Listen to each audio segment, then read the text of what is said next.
Welcome to Om Times TV, a division of Om Times Media and Broadcasting.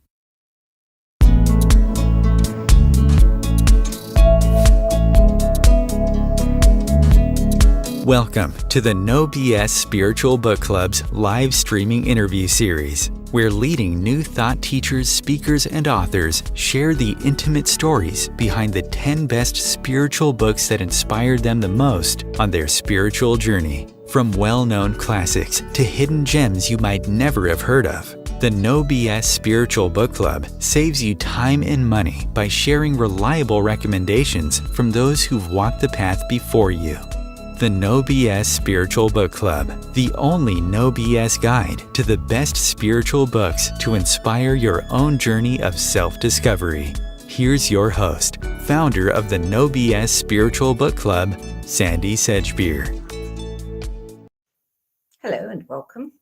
Joining me today to share the 10 books that had the biggest influence on his journey to becoming a faculty member of the Shift Network, a sought-after intuitive healing facilitator, an entrepreneur, and a 3 times best-selling author is Dave Markowitz, whose first self-published book, Self-Care for the Self-Aware, a guide for highly sensitive people, empaths, intuitives, and healers, was on Amazon's top 20 list for 41 consecutive months. Dave Markowitz, welcome. So great to be here. Excuse me. Wow, I meant so great to be here. Good to have you, Dave. So you said that picking your top 10 was a lot more challenging than you thought it would be. In fact, you had 2 goes at it, didn't you? Maybe more that I didn't tell you about.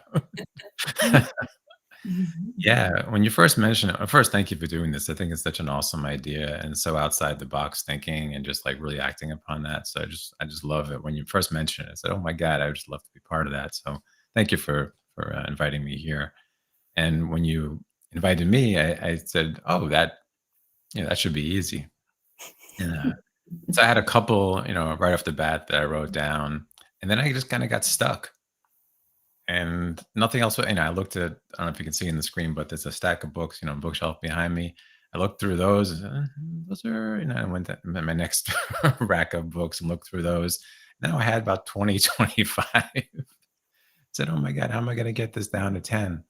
So, the work that I do is always, when I remember at least, is to really check in and say what's coming up within me around what's happening, as opposed to blaming and looking outside answers. Say, wow, isn't that interesting? This is old, like childhood, maybe school kind of things about I got to get it right. I gotta get my check mark from Sandy. And so it's like, oh, now I am putting more pressure on myself. But it was, at least it became clear of why it was so challenging that I had to get it right. So I kind of sat with those feelings a little bit and processed them. And then next thing you know, they were just flying out, just like, oh, that one, of course, that one, and that one. And then I had it about 12 or 13. I said, now what? So it was fun and challenging and wonderful, right? It really showed me something still within myself that says, I got to get it right. And I imagine some people in the audience can relate to that. So just putting light on the subject. It's really interesting. I mean, it takes you back, doesn't it? It takes you back to who you were when, and then you think, "Oh, I've changed. I'm not that person Hopefully. anymore." Or, you know, um, and you begin to see your own kind of trajectory. Yeah, yeah, it was interesting, and I think anyone on the path knows we're never going to get to that plateau and just stay there forever. It's a roller coaster. So Yeah. I'm still learning, and will be forever learning to ride the roller coaster. And like you said, like if it takes you back to a certain day or event or period of time, so be it. It's showing up for healing, and I truly believe that. I believe whatever's going on, whatever feels like a blockage, is actually really an opportunity. So I kind Mhm. of dove into that and came up with, I think, 10 good ones. Did We'll you see. use any particular kind of yardstick? Okay, it's the books Mm. that this, or it's, ones that kind of leave an impression with you and, they're still in your mind. I think it was more the latter, the ones that left the lasting impressions. There are a few more than others, of course, Mhm. uh, but yeah, something that seemed profound at the time slash lasting impressions. I think I went with that kinda mindset, Mm. yeah. Well, the first one on your list, which is in our top 10 of all the top 10s, no surprise there, is a book that I think came to you, you said, and when you first looked at it, you thought it was psychobabble, new age woo woo, and with the worst parts of quantum mechanics blended in. Mm. So tell our readers, our viewers, what that book was. Or do you want to tell them? Please feel free to, remind me what I wrote. Okay. Okay, I don't know whether you've told the author this, but that book that you thought was psychobabble and new age woo woo at first was Conversations with God, book one, Uh, An Uncommon Dialogue by Neil Donald Walsh, which was published in 1995. wow. So, what changed your mind? Well, first, I've spoken to Mr. Walsh a couple of very brief times, and I never said anything about your book is woo and drove me crazy. I just thanked him for really stepping out on a limb. I mean, that's a pretty big limb to step out onto, especially in the 1990s. Yeah. So something said, stick with it. The first chapter, especially, I thought was it just I just couldn't follow it at all. And I think most people might just throw the book out or use it for firewood or something if the first chapter makes absolutely no sense. But something kept me going. And next thing you know, I'm literally reading every page, front to back, over and over and over. And it was shortly after I developed the channeling practice, so the ability to communicate with spirit and source energy. I thought was pretty clearly. and I still think it's pretty clearly, but we all have our own stuff that gets in the way. And I remember reading certain sections and really then feeling in saying, "Is that true?" Like it was so, I don't know, grandiose, so different than anything I'd read before in typical spiritual books that I literally kept saying, "Is that true? Is that?" And I kept hearing, "Yes, yes." And I said, and it was kind of like, "Well, I wrote the book. Of course, I know it's true," kind of thing. That kind of voice coming through me. Mm. So I stayed with it, and it really, I don't know, just opened up so much. Like you said, it probably has for millions upon millions and millions. Everyone I lent it to, it was a struggle to get it back. So I eventually just got a second copy, maybe a Yeah, third. I don't remember. And I joined a study group around it where other people, of like mind, were able to discuss it, and just really opened up my mind to a whole new dimension of religion versus spirituality, what resonates with me. Not that any of it's wrong or bad, of course. I remember going to see him speak live shortly after that came out. He was just really present and funny and just felt like someone that you wanted to listen to. So kudos to him. And I think it was Penguin Random House. Someone took a chance on at what at the time was a very daring book. yeah, I think it yeah, paid off. yeah. Do you recall at what stage of your spiritual journey you were at then? Wow, how do you even label the stages? Gosh, intermediate. Intermediate. I mean, so it wasn't like completely new stuff for you? Some of it was confirming what I actually most of it, or a good amount of it, was confirming what I kind of felt I intuitively knew, but it was just putting it in words that my left brain really appreciated, and maybe that's the best summary of the whole thing to begin with.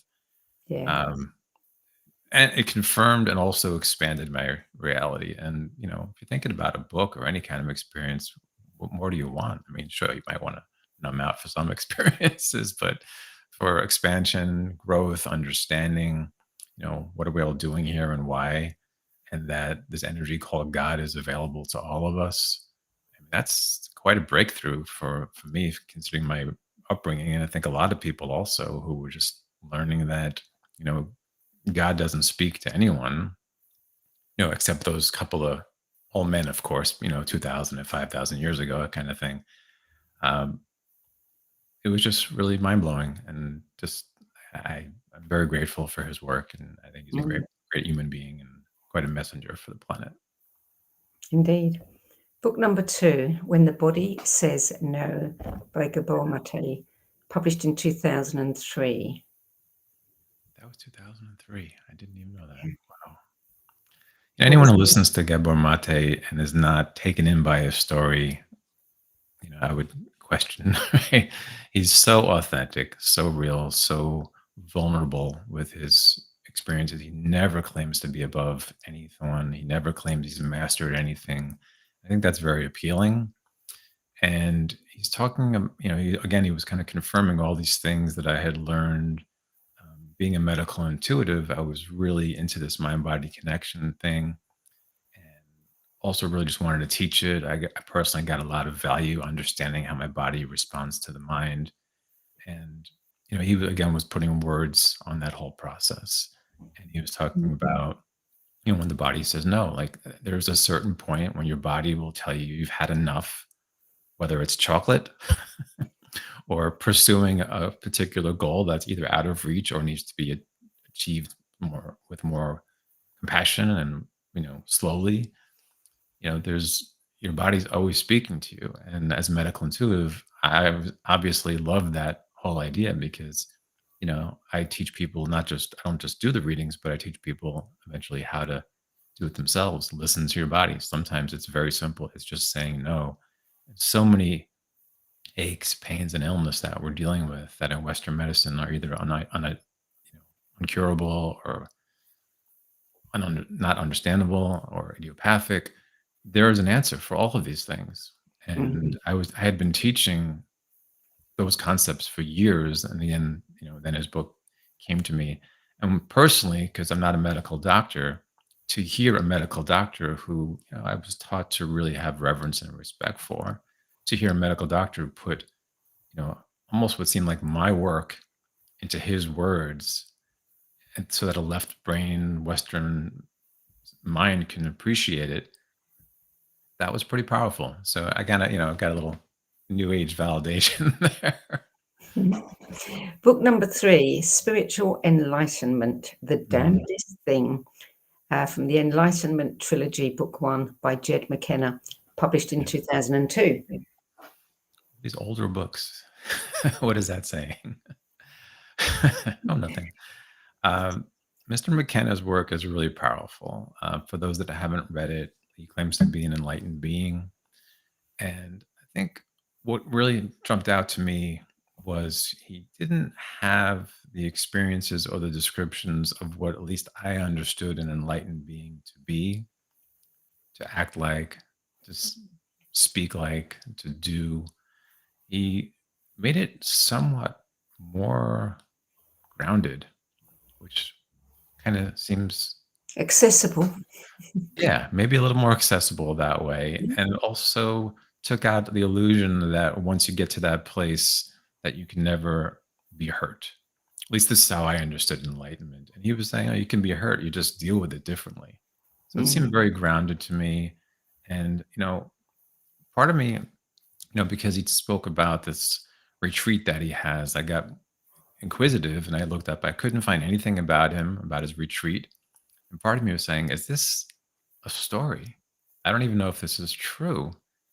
And then I had to question that and say, well, even if it isn't, so what? Right? It doesn't have to be true to be powerful, to be mind expanding. So I thought that was kind of cool also. And, one of his books, I don't remember if it was that one, starts out where he's like being chased by is that like law enforcement or a neighborhood watch team or something like that. And he's just enjoying hiding from them in the bushes. Right? I mean, how many books about enlightenment talk about something like that as a fun experience? No, I don't think he's, advocating go be a menace, but it's just the situation he got himself into. And, again, he seemed very real, very grounded and accessible. And also what was kind of cool was, sometimes if I'm reading something and a question is being presented within that text, my own mind will say, well, how will I answer that? And he always had a different answer than how I would have answered it. So I said, this is really good. This is really challenging me to grow. So I kept on with that one. Well, Jed McKenna also wrote the 4th book on your list, which is Yeah. Spiritual Warfare. And this is book 3. And you say that you skipped book 2. Tell us why you skipped book Mm. 2. I didn't skip it as far as reading it. I just Yeah. didn't resonate with it as much. Yeah. So I didn't list it. It was more, I don't know if the word is parable. It wasn't as much of a lived experience that he was describing that at least I could relate to. And I didn't make it wrong or anything. It was just sort of like someone like reading a book or did like reading poetry. It seemed more like poetry to me, which for Mm. some people is just, oh my God, sign me up. For me, it's like, no, I just can't relate to poetry in the written form anyway. So it was just a very different format. And yeah, I mean, I think it was good, but it wasn't in my top 10. So what did you like about book 3 then?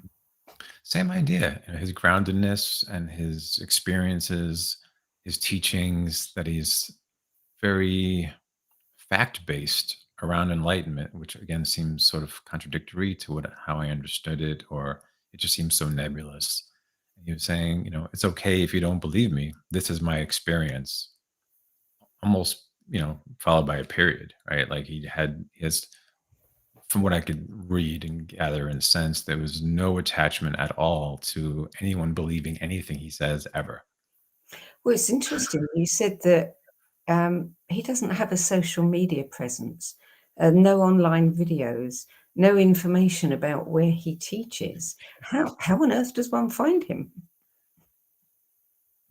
That's what made me wonder, is this guy even real?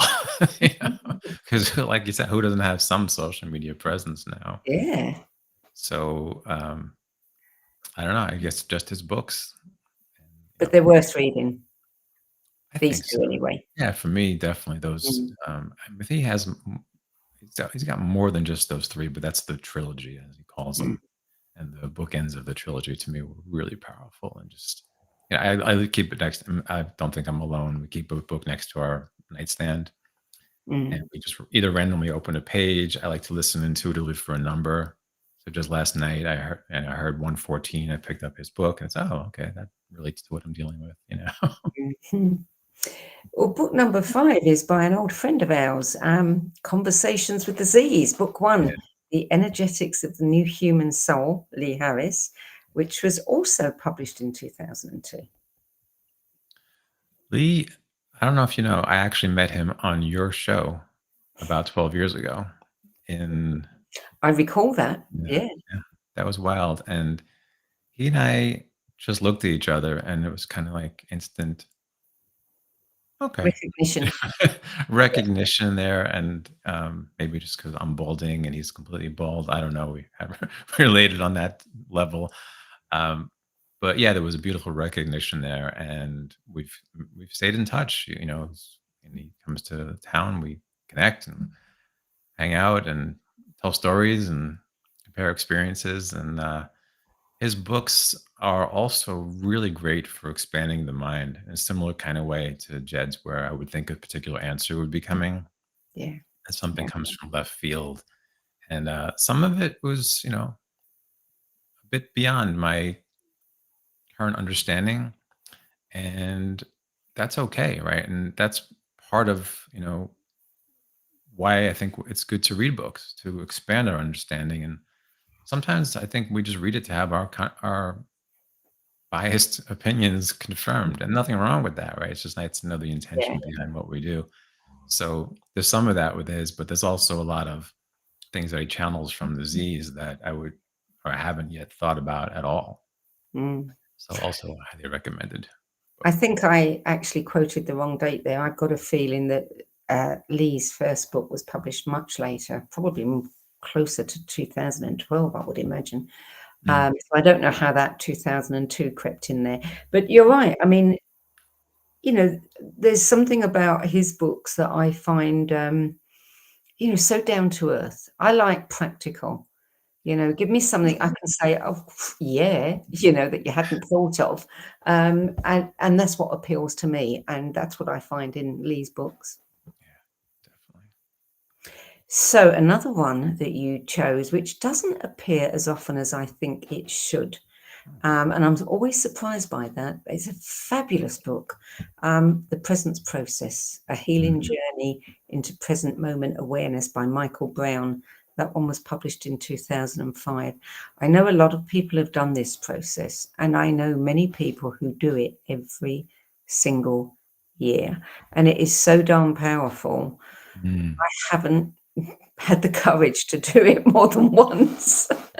So tell us about your experience with it. Yeah. It's one of those books that have sort of almost what might be called a cult following. While I was reading it, I recognized that a lot of people I knew already were also reading it. We actually formed a study group around it where we do practices based on what he speaks about in the book. And we also were encouraging people to stay with the process.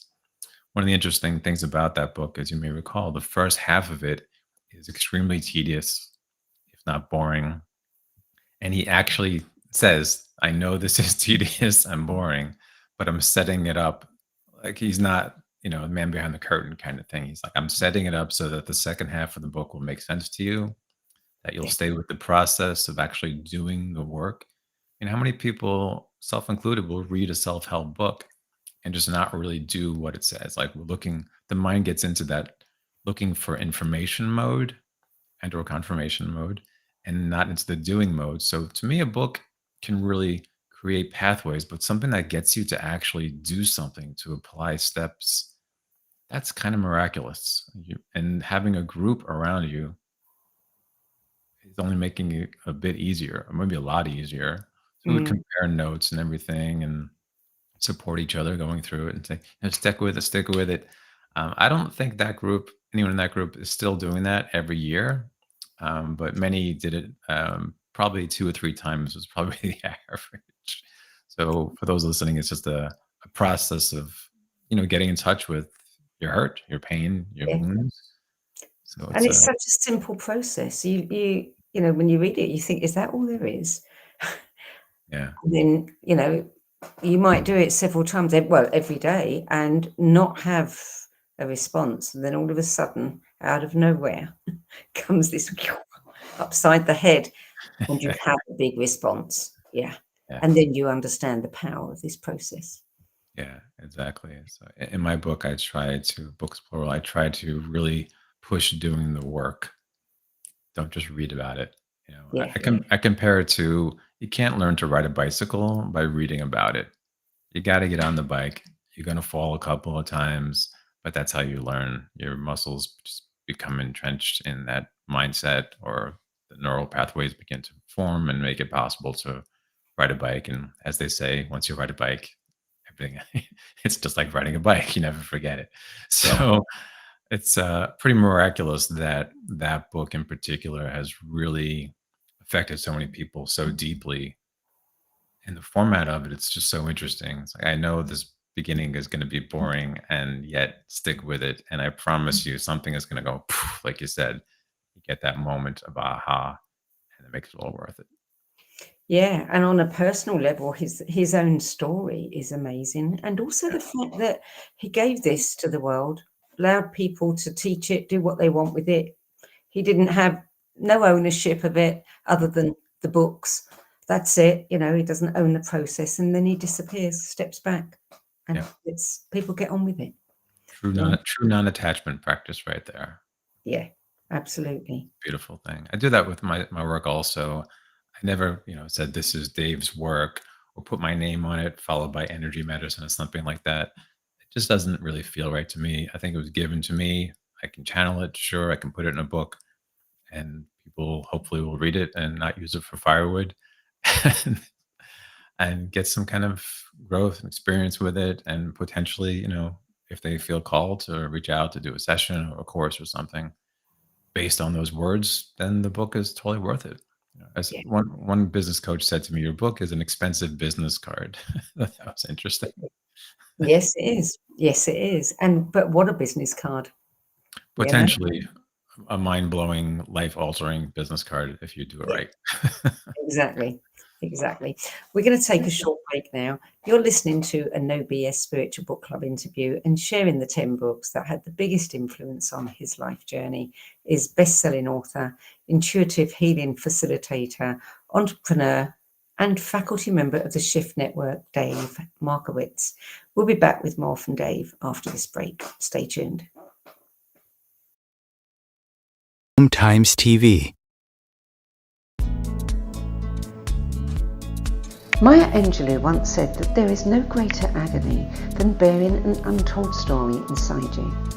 I'm Sandy Sedgbeer, and when I'm not hosting Times Media's flagship radio show What Is Going On and the No BS Spiritual Book Club, I help people share their untold stories.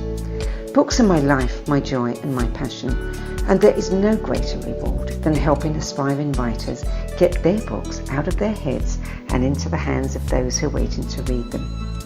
If you feel that you have a book in you but don't know where to begin, visit sedgbeer.com, click on the Work With Me tab and find out how my experience helping others tell their stories might be just what you've been looking for. That's sedgbeer.com, sedgbeer.com.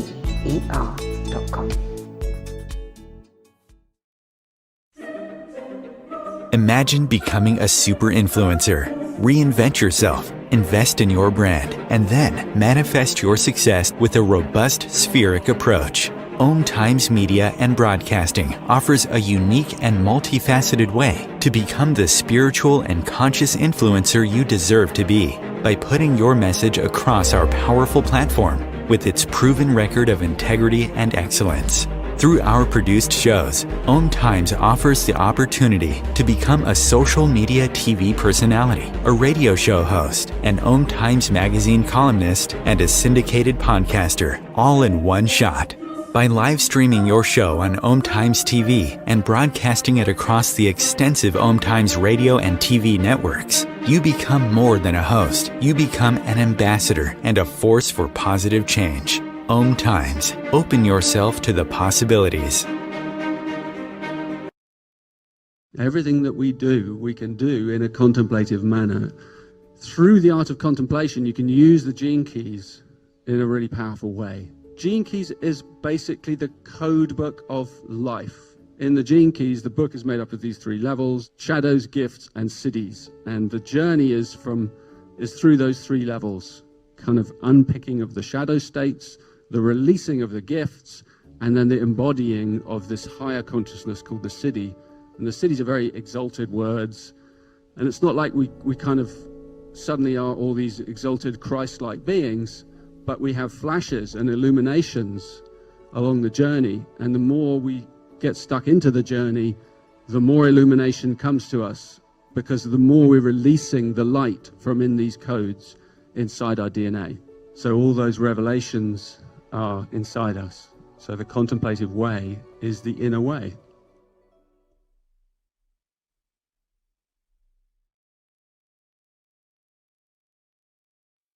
There are 16 million children struggling with hunger in America. That's 1 in 5 daughters, sons, neighbors, and classmates who don't know where their next meal is coming from. Yet billions of pounds of good food go to waste every year. It's time we do something about it. Feeding America is a nationwide network of food banks that helps provide meals to millions of kids and families in need. Visit feedingamerica.org to help them feed even more. Together, we can solve hunger. Together, we're feeding America. Welcome back. Dave Markowitz. Book number 7, Letters from the Earth, Uncensored Writings by Mark Twain, posthumously published in 1962. Yeah. This one, wow. I read it in college. I actually took a course called American Humor. This was actually a course. And there was a book, a list of, I think it was 10, maybe 12 books that we're supposed to read during the year. And we would just discuss them in class, which is kind of a cool idea. This one stood out more than any of the other ones by far. I wasn't really familiar with Mark Twain's work, and it really fit in with my incredibly sarcastic, angry teenage self. Besides just being brilliant, the energy of it, and also was confirming, putting in words all the things that I thought but wouldn't really dare say about organized religion. I just want to be really clear. If someone is into organized religion and that makes them a better person, I am all for it. It's not up to me to say anything other than just go for it, do your thing. But for me, the way I was introduced to religion in my family of origin, A, it was kind of forced, and B, a lot of it didn't make any sense. It seemed sexist. It seemed not of the times, which I guess is kind of literal, right? Mm. And I was looking for someone that I wasn't consciously looking, but apparently, at least unconsciously, I was looking for someone who had a similar experience. And it's just a beautiful story. It's funny, it's sarcastic, wise, and to this day, I still recommend it to people. You know, it's short, and it's about I don't remember the specific premise of it, but basically, an angel comes to Earth and writes letters to the angelic realm, and saying things like, "What's with these people? They all go to church on Sunday, but none of them actually want to be there." Oh my God. Yeah, that makes sense. I mean, some might want to be, but in the angel's point of view, I guess they can perceive differently than we humans can. So, I mean, something like that was really important, really important. And all of the rituals that we do to connect with spirit and all these kind of things. And again, if that's your thing, go for it. It just never resonated for me. It was about hierarchies, not just within religion, but among, compared to other religions, like mine is best, mine is best. And this mindset has caused wars, I don't know, for a really long time. I don't know the exact number, but for long enough that I think we should start questioning what's in there. And also just, even if what's in there is positive for a lot of people, questioning the whole didacticism Yeah. that this is the only way. And we've all met someone who believes that, and God bless them if they're that passionate about it. Um, it just didn't work for me. Mm. So hearing, reading his words were just it was what I needed. It was a balm for a weary soul and a Mm. questioning soul that didn't feel safe enough to express those questions. There they were being expressed and answered. So He kudos. wrote that book at a difficult time in his life. He was deep in debt. He had lost his wife and one of his daughters. Um,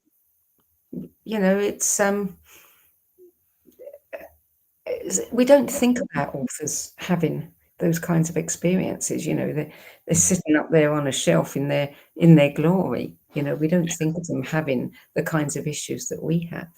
But out of that came this, incredible letters from the dejected angel. You can understand, the dejected angel in him. Yeah, yeah, that's a good way to put it. I think most or a lot of good art is about expressing pain. I mean, Yeah. I've seen um, Starry Night painting and pictures probably dozens, or if not more times, and it's nice. And when I saw it live, I felt his pain in every Mhm. brushstroke. It Yeah. was just an energetic transfer, and I could feel where he was when he was painting it. Of course, stories later on confirmed he was not in the best of spaces during most of his painting, and here he was painting it and turning such pain into such beauty. And if we can do that as authors, you know, or painters or anything, any kind of art really, um, Yeah. we're doing okay. Yeah, and that's exactly what the author of book number 8 did. I mean, this next book is probably the most powerful and most humbling I've ever read, Mm. and that is Man's Search for Meaning by Viktor E. Frankl, published in 1946. I mean, pff, I just lose words trying to describe that book. Totally. Yeah, I'm with you. It's kind of beyond words. It's miraculous. It's powerful. It's a must read, in my hopefully humble opinion, for anyone about Yeah. anything ever, and really shows the power of the human spirit. Mm. I think he showed that when there's a why, you can put up with any kind of how or what. Yes. That's a Yeah. really powerful lesson. So, I mean, kudos to him or his Mm. spirit that is probably still guiding us in some way. Mm. Yeah. Just, I mean, just the story in and of itself. I don't even know if I could describe it well, but I think most people know about it. And, you know, like you Yeah, said, his it's humbling. descriptions of being in that concentration camp and the things he witnessed, that somebody could emerge from that and not, be crazy is just phenomenal. Yeah, completely phenomenal. Yeah. Yeah. So book number 9, I'm curious to hear what you've got to say about this book, because I have read it, and it is The Way of the Superior Man, a spiritual guide to mastering the challenges of women, work, and sexual desire by David Dada, published in 1997. And I don't know what I expected from it. I'm not even sure what I got from it, but I'm very interested to hear what a man would get from this book. Mm. His work was introduced to me around that time, mid late 90s. A lot of people I knew in New York were really into his work, and they would invite me to men's groups. And something in me was just, nah, I don't want to do that. I wasn't even wise enough to ask what actually happens there. I just was in a no place. Right? Mm, And eventually I did, and I got a little bit more familiar with what's now called men's work. And then everyone there is like, you haven't read that book yet. It was like almost like a precursor to showing up at these things. So I guess I need to read it. And it helped me understand the masculine feminine dynamic in a whole new way, and relationships in general in a whole new way. And he's inviting people to go beyond, I think, what he called the first few stages of relationship, where it's all about the self, the whole egoic, what can I get from this? And then to the next stage of, giving and then to the next stage of how do we make this mutual? And it's almost a way of saying, how do we get from codependent to interdependent? He doesn't use those words. That's just coming to me now, which is really important advice for anyone in relationship. I work with a lot of people, and self included. I've been in relationships that were not equal. And, if you kind of grow up as a witness to that kind of relationship, we just think it's normal. So he expanded my awareness and said, oh, we can have relationships that are more equal, that can be challenging, but in a loving kind of way. And he put out these not quite definitions, but I'll say descriptions of what masculine energy is like and what feminine energy is like and how they can mix. And he's very open to different, understandings of sexuality, which I think is awesome. And he's very clear about this as just a generic term for types of energy, not a particular person or sexual Yeah. preference, which I Yeah. think is really helpful. Um, but it helped me see how much of what I thought it was a man was supposed to be, and compared that to what a man could be. And that alone, worth the price of admission, right? Or the $15 for the book or whatever it is, right? And it really, I know it helped quantify, it helped describe, it opened a new possibility. And it also showed me why my prior relationships didn't work. Right? So if we're looking at it as everything as a learning experience, even the painful experiences, that book really kind of solidified, oh, I was in that relationship to learn about this, and I was in that relationship to learn about that, and see why they didn't work, quote unquote. They actually worked perfectly because they brought to surface things that I needed to heal. Yeah. And he was one of the first people that invited me to look at it in that way, that a quote unquote failed relationship is not exactly a failed relationship. That if someone is divorced 3 times, society judges that as negative. And I say that's awesome, you're following your lead. Maybe you or the other person are growing at different rates. Hopefully it's done consciously and lovingly. But someone who's been through all that, had their heart broken, and has learned, is going to be more open to the next potential partner. Mm. So it just, I don't know. I'm curious you mentioned that you got something out of that book, but you wanted to hear from the masculine perspective. Would you mind sharing Yeah, yours? I did. It was really interesting to hear the masculine perspective and understand that.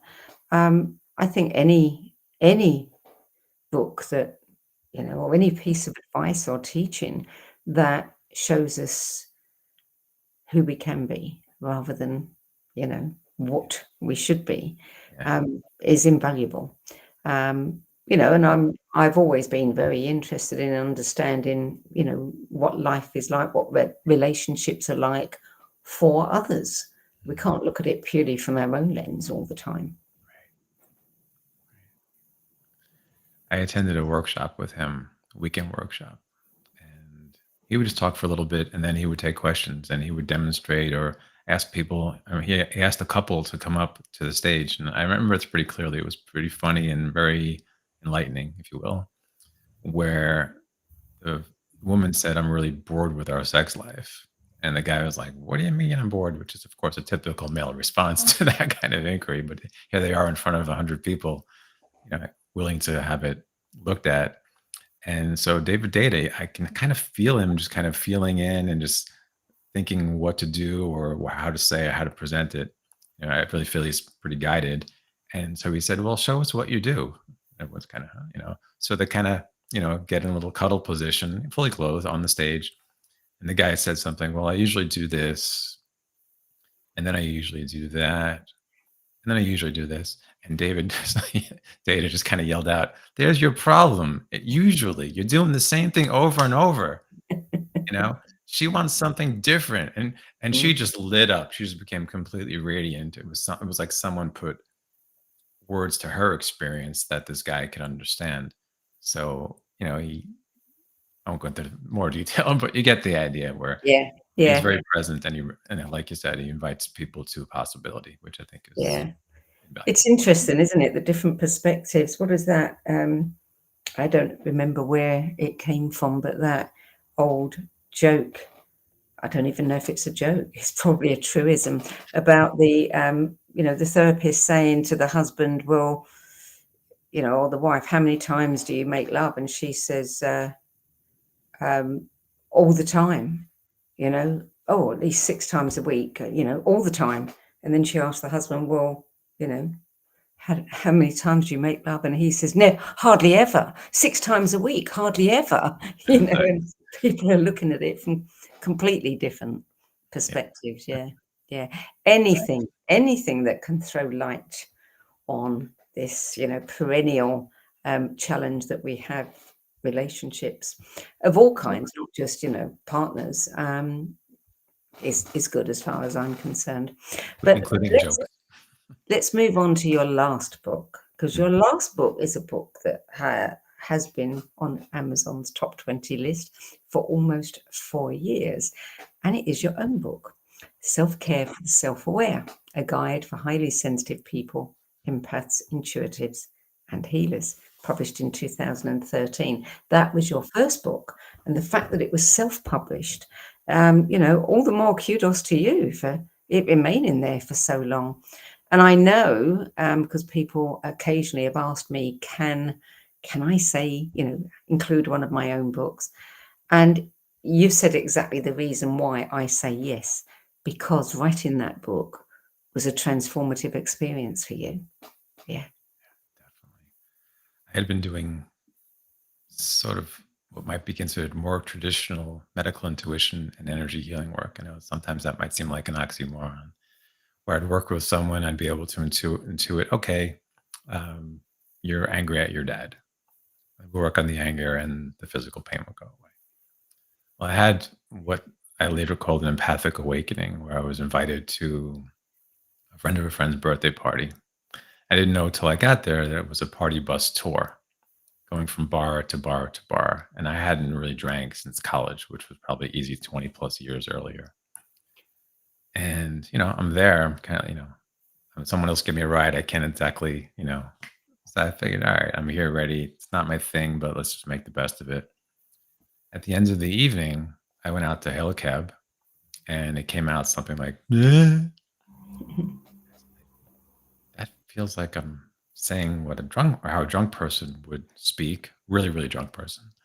And I only drank water the entire evening. So this is incongruous at best. And then I gave myself the self-walking test and I couldn't walk a straight line. I said, I'm drunk. How is that even possible? Finally got in a cab because, this is raising the hand as a universal signal. In the back of that cab, in a moment of clarity, which I wouldn't expect if you're feeling drunk, I heard, this is what I've been trying to tell you. What? You're an empath. And an empath absorbs energy from people that they're around. Wait a minute. What are you talking about here? So it began a whole new process. From that moment on, my entire clientele shifted. Now people are coming to me, even with that same back pain, and I'd be able to hear, wow, you're absorbing your dad's anger as opposed to being angry at him. So this was empath's nightmare, personified, manifest, right, in the physical form. And at first I didn't know what to do with it, but fortunately, being reasonably intuitive, I was able to hear how to help people work through these problems that are showing up that look very different causative layers and factors than anything I'd worked with prior. And eventually it became so prevalent, I said, okay, this has to be a book. And of course, Spirit's like, let's do it. It's already written. You just got to type it, So the name Self-Care for the name Self-Care for the Self-Aware came to me. So that's pretty good so far. Okay, what else you got? So I started writing the rest of the book. And it really just transformed me to another level in my practice, a much deeper level, where I'm able to now see things on a much bigger perspective, that most pains and illness have at least 2 different levels of causative factors. That's our own responses to traumas. And then there's absorbed energies from other people.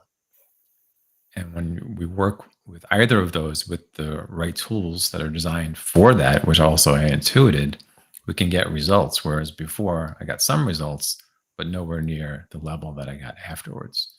So I got to be part of a really unique much more encompassing system. So that book came out. It didn't take long to write at all.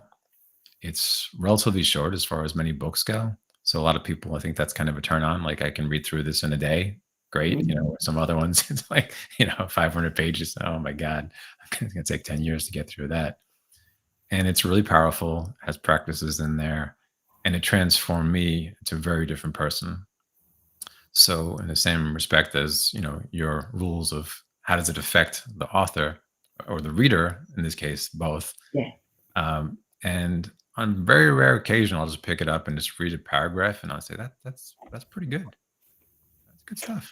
I don't think many people, especially those who haven't written a book but might like to, understand what a transformative experience it is to write your book. It is a catharsis, and I've watched over and over people change during the process as they get out all of the things that, they're telling about their lives or whatever it is. They don't understand they're healing themselves. Mm. Yeah, there's something about the written word. I mean, a lot of people journal. It's not Mm. that different, except that journal typically isn't read by Yeah. several thousand people. You Yeah. Well, it's a great title. I love the title, and I love the title of your latest one, which is Empathipedia, Healing for Empaths and Highly Sensitive Persons, which is being hailed as a comprehensive manual on the ABCs of successfully navigating life as an empath, which is something that I think is badly needed. We're just beginning to understand the prevalence, of highly energetically sensitive people. I think, that the new generations are incredibly sensitive, and there are many of the older ones who are sensitive but never understood. That's why they feel so much. Yeah, Mm. my typical client is probably middle age, and it goes to the latter part of what you were just saying, where they always feel like they didn't belong. They were called too sensitive. They didn't know what to do with all these incoming Mm. energies, Mm. and I channeled steps that make it much easier to exist and even thrive as an empath or highly sensitive person. So Empathipedia came out of 2018, I think it was, and it was sort of an update. Oh, let's say sort of. It was an update to self care for the self aware. It's 2.5 times the length. It's much more detailed. It confirms and reestablishes the basis that were created in the first book, and then expands upon them. And it even has an A to Z section. Each section, A, abandonment, B, or, every letter has a common diagnosis and explains what those are about and steps to then heal them, understand them first, and then of course to heal them. And so that one's done pretty well too. So knock wood, pretty blessed with that. Um, so and it's an end result of doing the work. Like we're saying before, it's not just about reading; it's about actually doing it. In this case, I'm teaching and guiding people through these processes. So it just made sense. It was time to update the information to go into more detail. So that one came out then. Are you working on a fourth book? Yes. The title is still in flux, but I've been teaching a course for the last 2 years, both with Shift Network and on my own, called Healing the Original Wound, Mm.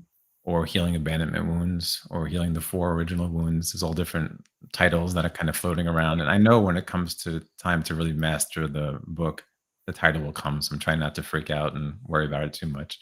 In the meantime, I'm putting all the text together, and um, it's really interesting because I think it takes everything we've discussed already and brings all of that to an even deeper level. Like I always want to go deeper as a medical intuitive. I don't just accept that's a symptom and say, what's the actual cause? And that's just the way I've always thought about things.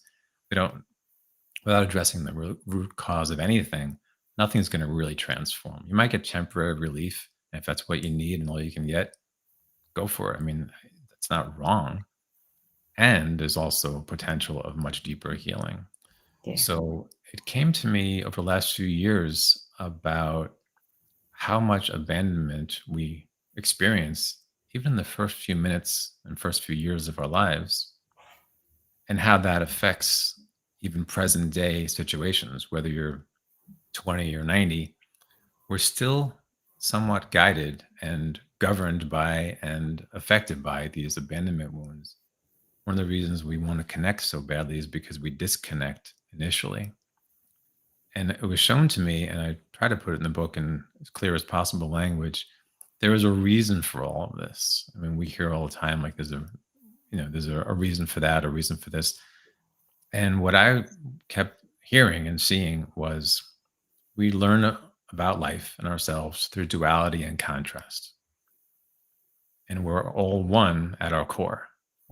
So, what better lesson to learn about our oneness than to learn about separation first? And all the things that come with separation, including pain, potentially illness, a lot of challenges. It helps us appreciate the reconnection, not just to ourselves, but to spirit, to each other, to be able to go deeper and have more heart-based connections that are spiritually aligned for us. And to make a very simplified analogy, someone who's born into money does not typically have a level of appreciation for it as someone who's gone bankrupt and then made a lot of money. Right? In fact, Tony Robbins, one of the most powerful, teachers around, he talks about when he was 19 years old making his first $1 million, and then he lost it. And then he made it again and he lost it. And all of his investors started questioning. I think he told the story once about a sixth or seventh time, asking a particular individual for a fair amount of money to pursue creating some kind of program. And the guy said, "Why should I give this to you? You've failed at everything you've done so far." And he just said, "I haven't failed at all. I've learned what not to do."